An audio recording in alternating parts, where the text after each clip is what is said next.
Hey, what's up guys? My name is Tom Spark. Today we're talking about the Galaxy S10 and some nitpicky kind of detail-oriented things that I feel about the phone. Now this isn't going to be just a review in terms of how a lot of other people have been reviewing it, saying, oh, the camera's so good, these are the specs, blah, blah, blah, blah, blah. These are going to be more nitpicky things that you might think about when deciding to purchase the phone on a day-to-day basis. Some things that could annoy you, some things that might attract you to the phone that you might not have known.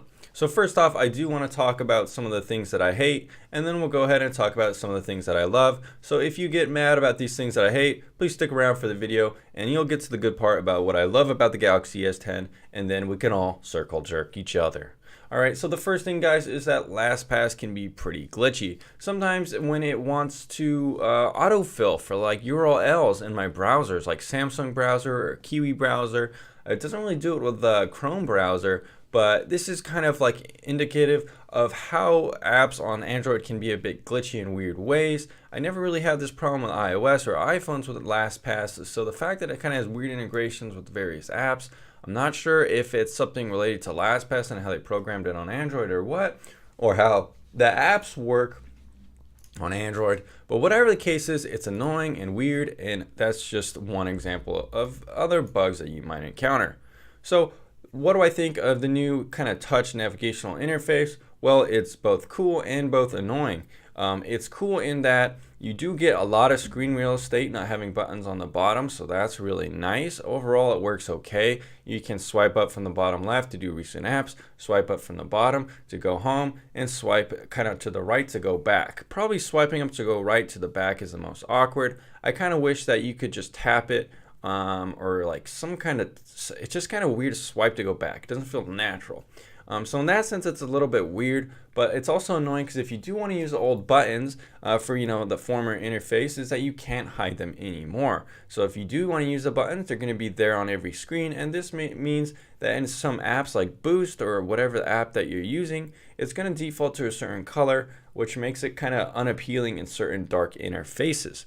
Not only that, but since you can't hide it anymore, it's going to take up screen real estate as well, whereas the navigation, touch swiping and stuff like that doesn't. So it really seems like they're kind of trying to force you to use the new touch gestures, but they do kind of feel half-baked because you can even download an app from the Samsung Galaxy Store that kind of enhances the ability to use different sides of the screen and stuff like that. But overall, I could see why this is an app and not integrated into the phone because it's quite buggy and doesn't really work that well. You can swipe to the left and stuff like that to go back, but if you swipe sort of to the left but slightly at an angle, it'll open up your recent apps. So overall, I didn't think it was worth using because it was just annoying to use. Camera shots on the S10 feel a little bit slow, a little bit laggy. It's not as crisp and as concise as taking pictures as something like the iPhone or even the Google Cam APK. Something about taking a shot feels like there's a slight delay, maybe just a couple milliseconds or something. Let me know if you've noticed this, but it does feel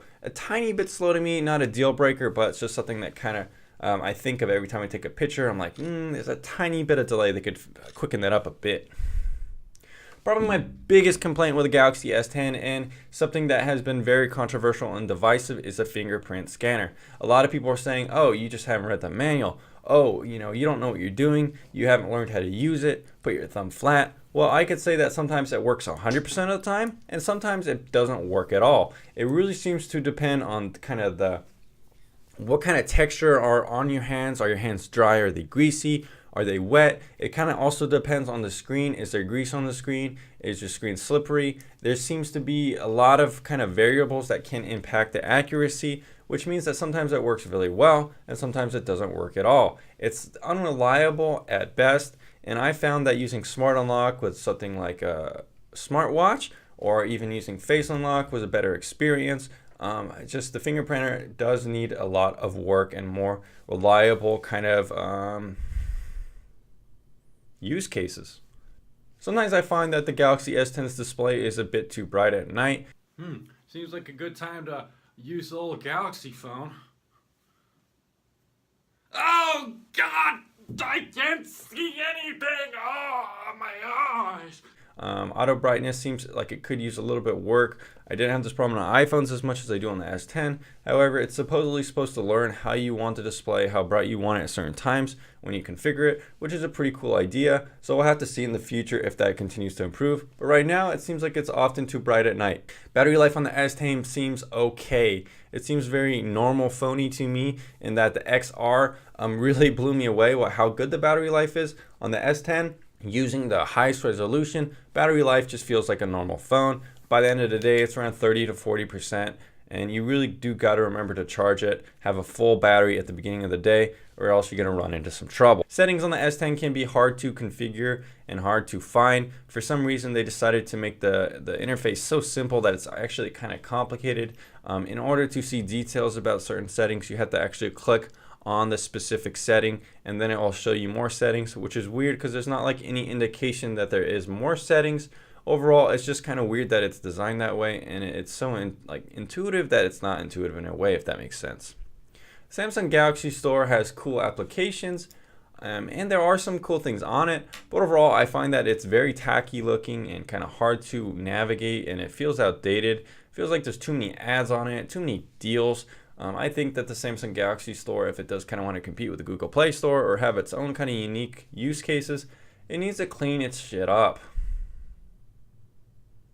Notifications can sometimes be a little bit unintuitive for me. Now, there are cool things like having icons on the top to show you what kind of notifications you have, but for some reason the way it groups various notifications sometimes is annoying. You kind of have to swipe down to see more information. Now, if you have shit tons of notifications, this could be a good thing, but for me, I don't really have too many notifications, so I would almost rather just have the notifications not stacked like that.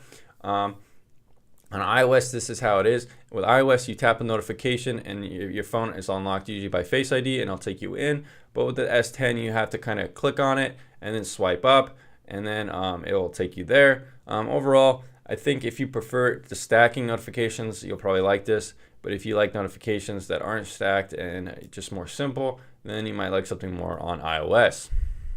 Raise to wake does not work as good on the S10 as on iPhones.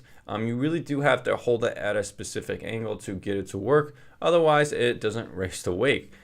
This is a cool feature, and it's come to the S10 for the first time. I remember on the S8, I had to install a custom app to do the same thing, and it was pretty buggy and kind of weird. There's like various settings you could configure, what kind of angle, all this gyroscopic controls, and it was a huge battery drain. So it's good to see it come here, but it still seems a little half-baked in that it really requires a certain angle to have your phone unlocked. Well, it's not unlocked. I want to wake. Oh, there it is. It waked. I'm not sure why they haven't been able to do the technology as well as something like iPhone.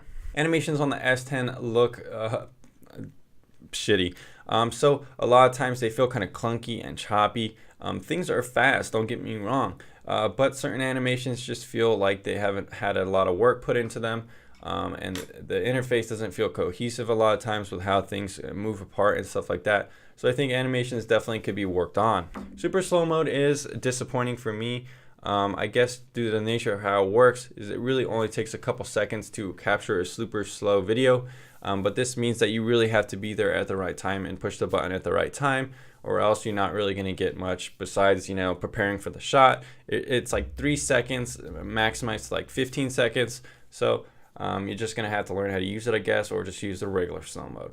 Now, the large screen size is very good with the S10. However, it does make it hard to use in certain angles. Especially when you're in bed, you're going to find yourself tapping some corners, the top. You might be trying to tap something and it won't read your input, and that's because, you know, your finger might be slightly touching the screen or something like that. The edges do kind of make it tricky sometimes as well to kind of move apps from different pages or to swipe on certain applications. There are applications like Edge Touch which you can install to kind of prevent you from accidentally touching the screen. But this is a third-party application and not something kind of default in the interface. You can find that on the Galaxy App Store, not on the Google Play Store.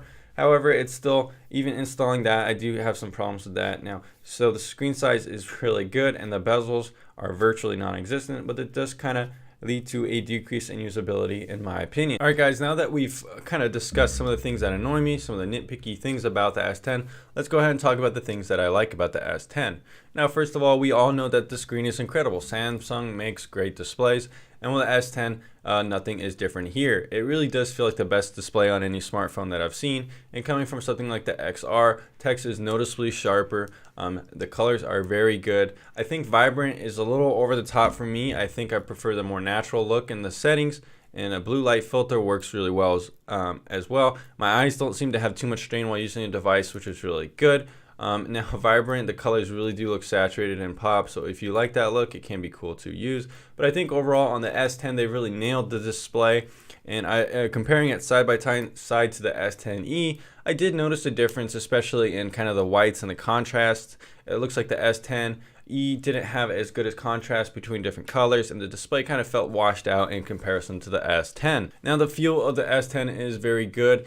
And sometimes while it is hard to use because there is no bezel, a lot of times it does feel very easy to use even though the screen is so big. I can mostly use the device one-handed, and this has helped because some of the navigational kind of swiping that you could do, especially with the help of third-party launchers like Nova Prime, which let you swipe to bring down the notification, is very, very good to see. Whereas on iOS, you can't really do anything but swipe from the top, which is pretty tricky. Overall, I think it's a pretty one-handed device that you can do pretty good things with. It really feels kind of portable and slender, and I think it is a perfect kind of size here to use. Now, kind of checking out the S10e, I thought it felt very good and even easier to use, but I thought the screen was a little bit too small, and I think this is the perfect compromise between kind of size and also the ability to use it pretty well one-handed. So the wide angle camera is very nice indeed, and it's probably like the first kind of unique camera kind of maybe gimmick per se, but I think it's not even a gimmick because you could get some really good shots with this, and it's kind of the first kind of new camera feature we've seen in a while. And if you're like a camera person and you want a cool new camera feature, the S10 is definitely going to give you that. Now, a lot of the other kind of zooming features and stuff like that don't really feel that great, but the wide angle is very cool, and you could get some really cool landscape shots, really cool shots that kind of show you more of what you can see with your real eye. Now, I do like some random features within the S10, the kind of Android settings. I do like how there's stuff like auto restart and phone optimization. These things are really cool because a lot of times the reason your phone's kind of wigging out is because you have to restart it. iOS, you have to restart your phones a lot. But with Android and the S10, it's really cool to see that some of these features can be kind of automatically programmed within the settings, and it'll restart at night and kind of take care of your device that way, so you don't have to really restart your device during the day and worry about things like that.